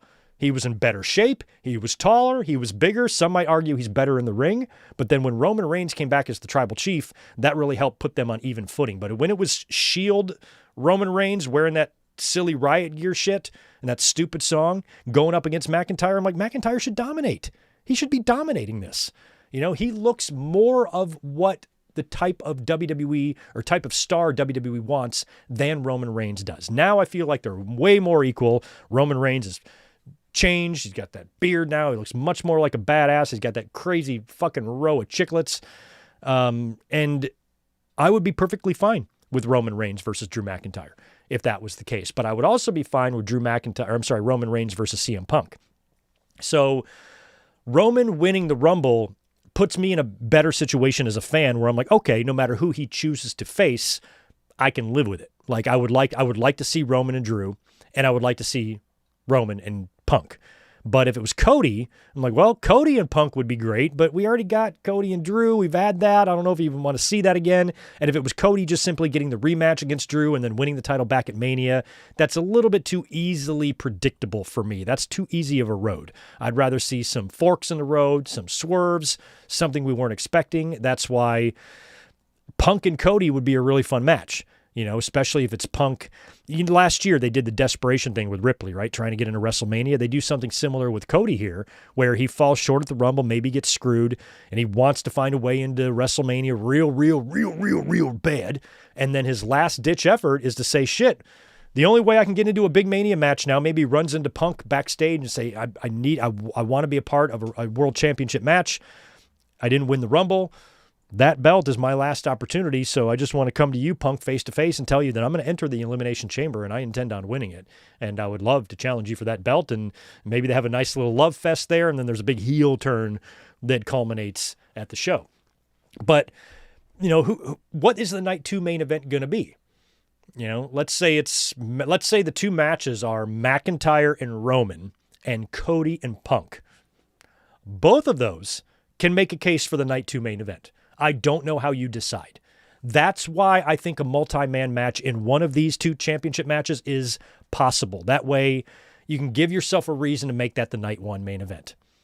Because I still think the Night 2 main event should be a one-on-one unless it's a special situation. So if you do like a four-way, for Drew's belt, maybe that's Night 1, and then Punk versus Roman is Night 2. Or Punk versus Cody is Night 2. One thing that I think is likely at this point, and correct me if I'm wrong, or if you guys see it differently, either way, regardless of what the Night 2 main event is going to be, I feel like Punk is going to be in it. I don't think he's going to be left out in the dark. He had a good year. He main evented last year's WrestleMania, and he was all emotional about that, but that was Night 1. Now he's getting the real main event. And last year, you got to remember, he lost. He lost the main event of SummerSlam and Mania. I guess he won at SummerSlam and also lost. But he lost that main event. So if he goes into the Night 2 main event, he's going to lose again, which means since Punk has come back to the company, he is winless at WrestleMania because he didn't work 40. And then he won last year. And then he's going to probably defend his title this year. And there's a really good chance he's going to lose. So I don't know what he does. But Roman Reigns is who I'm predicting to win the Royal Rumble. So just to recap, I've got Gunther over AJ, Drew McIntyre retaining his title somehow over Sami Zayn, Liv Morgan winning the Women's Royal Rumble, and Roman Reigns winning the men's. Let's talk about it. See what you guys have to say here in the chat. Tiffany Stratton, yeah, she's not going to be too much of a surprise entrant. She's been hurt, but she's good to go apparently, so we will see her in the Rumble. But if Tiffany Stratton comes out, that's not like a holy shit moment because we knew she'd be back. She's just hurt. A lot of people are hurt, so I think Bianca will get a much bigger reaction than Tiffany because Tiffany hasn't even been out that long or long enough for us to even miss her. I kind of forgot she was even out, to be honest. But I know she's hurt. Joe Hendry, JC Jane, absolutely could see them in the Rumble.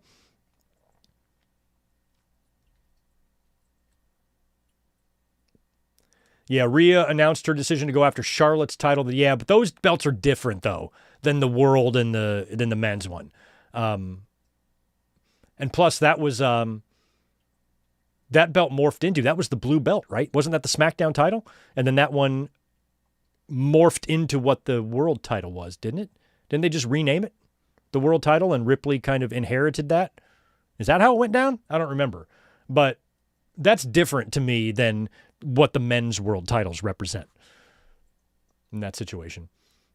I see Seth Rollins. Juliet's mentioning Seth Rollins. So I watched a couple of highlights of that fucking guy climbing the skyscraper in Taiwan.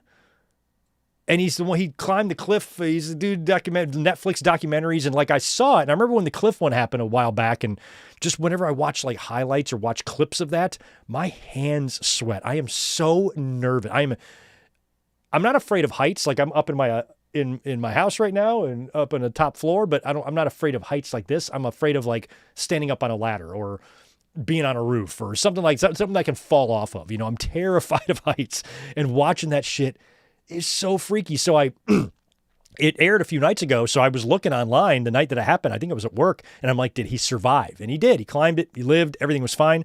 So today I pull up a clip on YouTube from Netflix's YouTube channel or whatever. And I guess Rollins was on commentary for this. Yeah, but I'm watching this dude climb, and I hear Rollins saying, I hear his voice. And I'm like, is that Seth Rollins? I'm like, oh, yeah, Netflix. It probably is. So Rollins, I guess, was on the call. I don't think he was in Taiwan. I guess they were voicing it over here, I guess, is what happened. But it had Rollins and some other girl basically doing the play-by-play of this motherfucker scaling this enormous skyscraper. And there's even one point where he's just hanging off, no hands by his legs. And Rollins is going, what the fuck are you doing? So I just cannot watch that stuff. It is crazy. But I guess Seth Rollins was, and I didn't see any mention of this. Did I? Did they mention anything about this on Raw or anything? So anyway, I guess Seth Rollins was, I didn't even know they had play-by-play announcers for shit like that, but Rollins was on there. Just reading some of your ideas here for the Royal Rumble.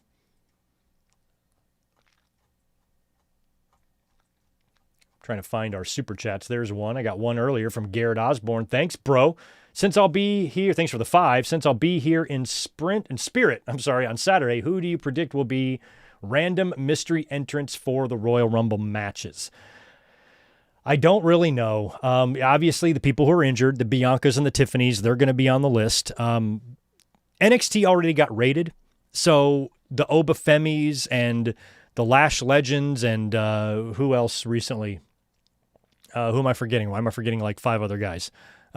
Trick Williams. Trick Williams is another one. Tricky William coming up. So, and Jordan Grace. So all of the NXT talent, they're already going to be in it. We're going to see Trick. We're going to see Oba. We're going to see Jordan Grace. From TNA, we're also going to see Joe Hendry, by the way. We'll see Joe Hendry for sure. Joe Hendry might be the one NXT guy we will see. We'll probably see Leon Slater. Of course, we're going to see Javon Evans. Leon Slater, I wouldn't be surprised. So from TNA, Hardys, I think they're going to try to get the Hardy Boys into the Hall of Fame this year. That's my guess, because next year is Saudi Arabia. And I don't want the Hardy Boys going into the Hall of Fame fucking Saudi Arabia. I don't know who's going to go in next year, but it's going to be weird. Hardy Boys going into the Hall of Fame this year at WrestleMania, I could absolutely see happen. So Jeff Hardy and Matt Hardy, but Jeff specifically, I would love to see as an entrant in the Royal Rumble. So I would say Jeff Hardy, someone from AAA. Elio del Vikingo, hell yeah. If Vikingo wants to show up in the Rumble, I'm fine with that. Yes, Ricky Saints, Ethan Page, I think are very good possibilities. So Ricky Saints, Ethan Page, one or both of the Hardy Boys, maybe a Leon Slater, and I don't know who else in TNA. Mike Santana, he's TNA champion. I could see Santana being in the Rumble, but is Santana going to make that trip to fucking Saudi, man? I don't know. I feel like he'll get noticed over there. He'll be seen. Same thing with the women, you know. Women in TNA, you think could, maybe Ash by Elegance or something could show up. I have no idea. Thanks for the 5. Ryan, any chance the women main event night 1 feels like Roxanne and Trick will be the Iron Man and Iron Women of the Rumbles? Okay, we're going to have Iron Man and women. So you got to do the Iron Man and the Iron Woman. You also have to have the man that throws out 100 guys and the woman that throws out 100 guys. For the women, I think it's probably going to be Lash Legend. For the men, I think it's going to be Oba Femi. And for the Iron Women, yeah, Roxanne, because Roxanne's a little spider monkey, man. She's 3.5 feet tall. She weighs 80 goddamn pounds, and she can get in and out of that ring so fast and so quick by just curling herself up into a dimension and rolling through stuff. So yeah, she'll probably be around. Trick being the Iron Man, though, I don't know. Maybe Trick. There you go. Sean Spears, maybe not. Because he wouldn't come out to the number 10. If he came out at number 10, would be funny. But he didn't come out to Ty Dillinger's music, came out to Sean, because he's Sean Spears. So if Sean Spears came out at number 10 to his Ty Dillinger music, I'd be all in favor of that. Dolph Ziggler, sure. Mr. Iguana, sure. Britt Baker, Karrion Kross, maybe. But I could see Iguana in. Thea, oh yeah, I forgot about Blake Monroe and Thea Hale as well. Thea, I love.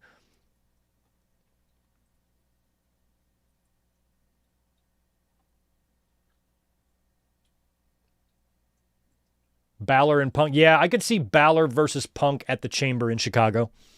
Punk is going to have to defend against someone. Balor seems... like a likely option, but, we saw the match.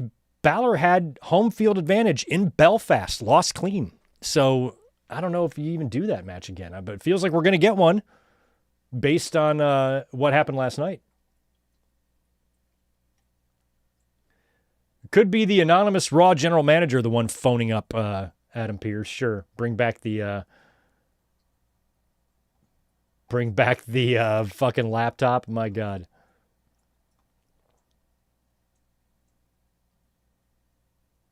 What's up, Boris? Love from the UK. Back at you. All right. Well, that's about it there. I think we've made it to the end. This was longer than I thought. I said when we opened, I'm like, this will not be a 2-hour podcast. And guess what? It was a 2-hour podcast. So that's going to be it for us. That does it for my predictions. That's about all I can say about this situation. All we have to do now, or all we can do now, is just wait and see. Just wait and see what they do. Wait and see how they execute this and how off my predictions are.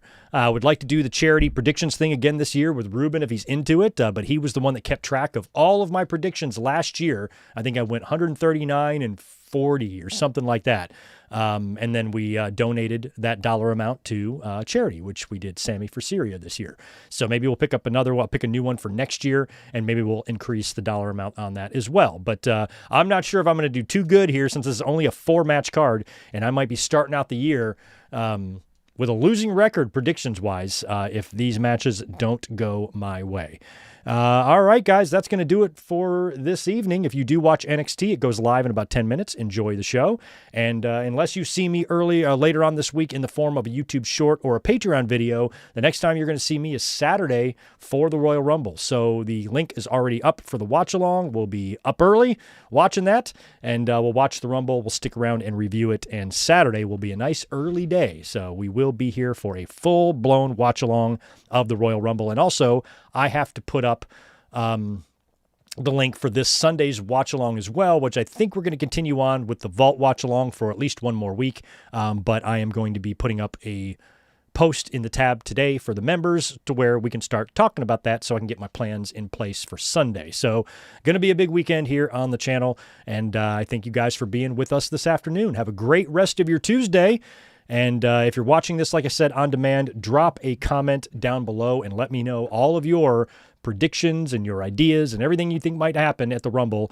Drop it below. You guys have a great rest of your day, and I'll be talking to you soon. Peace.